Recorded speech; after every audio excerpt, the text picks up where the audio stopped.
Prenez garde lorsque vous finissez votre cigarette. Dans la capitale, une brigade en charge de lutter contre les incivilités peut désormais vous verbaliser si vous jetez votre mégot au sol. Et les sorties de métro sont des postes privilégiés. J'entends ce que vous me dites. Maintenant, comme je vous explique, le jet de mégot à Paris, c'est verbalisable, on ne fait aucune indulgence, on tient à avoir une ville propre. Donc la prochaine fois, vous voyez, comme le monsieur, vous écrasez votre mégot, vous la jetez à l'intérieur. Vous inquiétez pas, ça ne prendra pas feu. 68 €. La contravention est salée. Il faut dire que les mégots se retrouvent par milliers sur les trottoirs parisiens. Pourtant, 30 000 poubelles équipées d'écrase-cigarettes sont installées un peu partout dans les rues de Paris. Désormais, la ville emploie les grands moyens. On va taper directement au portefeuille. 68 €, c'est une somme importante. Si le PV n'est pas payé, ça passe à 135 €. En général, la personne ne recommence pas 2 fois. 350 tonnes de mégots sont ramassées chaque année par la ville de Paris. Sur l'ensemble du pays, 40 milliards seraient jetés par an au sol. Malgré sa petite taille, le mégot est une véritable source de pollution. Visuelle, certes, mais pas que. Son impact sur le milieu naturel va bien au-delà de ce qu'on imagine. Il est considéré comme un déchet marin. Le mégot, en fait, c'est le premier déchet qu'on retrouve le plus souvent sur les plages et sur les berges des rivières. À savoir que 80% des déchets qu'on retrouve en mer viennent de l'intérieur des terres. Ils polluent doublement, d'une part par une pollution chimique. En fait, toutes les substances toxiques qui restent dans le filtre vont venir contaminer le milieu. Un mégot, ça va polluer 500 litres d'eau. Et d'autre part par une pollution de l'objet plastique en lui-même qui est le filtre et qui va venir impacter la faune et la flore. Donc la solution, c'est d'avoir son cendrier de poche avec soi, de ne pas jeter son mégot par terre, mais de le jeter dans son cendrier et de vider ensuite son cendrier dans une poubelle. Avoir sa petite boîte en poche, mais aussi équiper les points sensibles de la ville, gares, arrêts de bus et tramway, cafés ou immeubles d'entreprise de cendriers adaptés.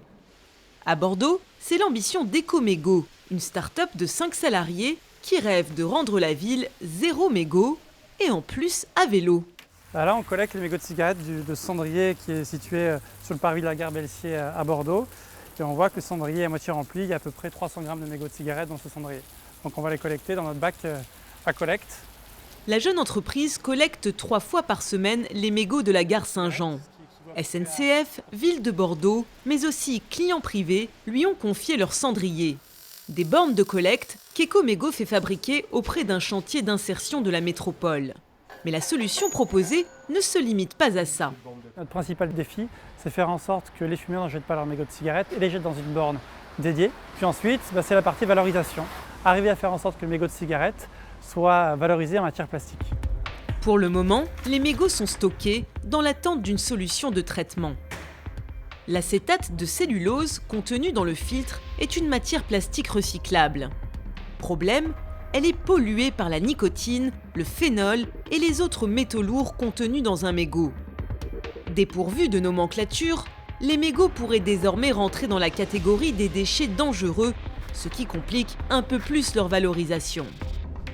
Mais à Brest, en Bretagne, une entreprise spécialisée dans leur collecte affirme avoir trouvé la solution pour les dépolluer. Bienvenue, donc vous êtes ici chez Mégot, qui est la première unité française de traitement des mégots de cigarettes. C'est un site ICPE, installation classée pour la protection de l'environnement, avec contrôle périodique. Après un premier tri manuel, les mégots sont broyés et tamisés pour séparer les cendres et le tabac.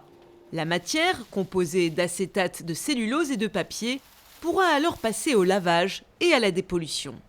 Nous faisons des bains de mégots de cigarettes continuellement pour réussir à faire diluer les différentes molécules et cette eau nécessite d'être recyclée.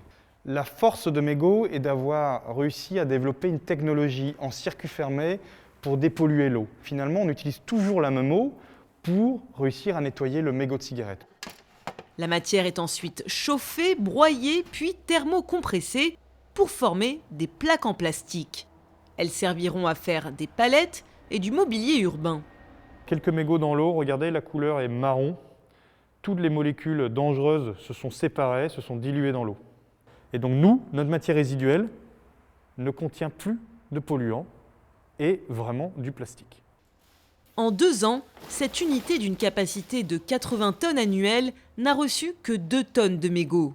Pas de quoi monter une filière rentable pour le moment, mais l'entreprise a bon espoir que le recyclage réveille les consciences. Nous, on veut en gros se servir du recyclage pour jouer sur les comportements. On a remarqué que lorsque le fumeur est informé que son mégot ou son déchet peut être recyclé, lui, ça lui permet de donner un sens et une volonté d'aller jusqu'au point de tri. Savoir que son mégot sera recyclé nous incite-t-il à ne pas le jeter au sol? Pas si sûr, à moins de considérer l'humain comme un être hyper rationnel, ce que sont loin de penser les économistes du comportement. Une nouvelle approche pour influencer positivement les individus fait son apparition. Il s'agit des nudges, une sorte de coup de pouce qui va nous aider à passer de l'intention à l'action. Comme cette campagne menée à Londres où les gens étaient invités à voter avec leur mégot pour leur joueur de football favori.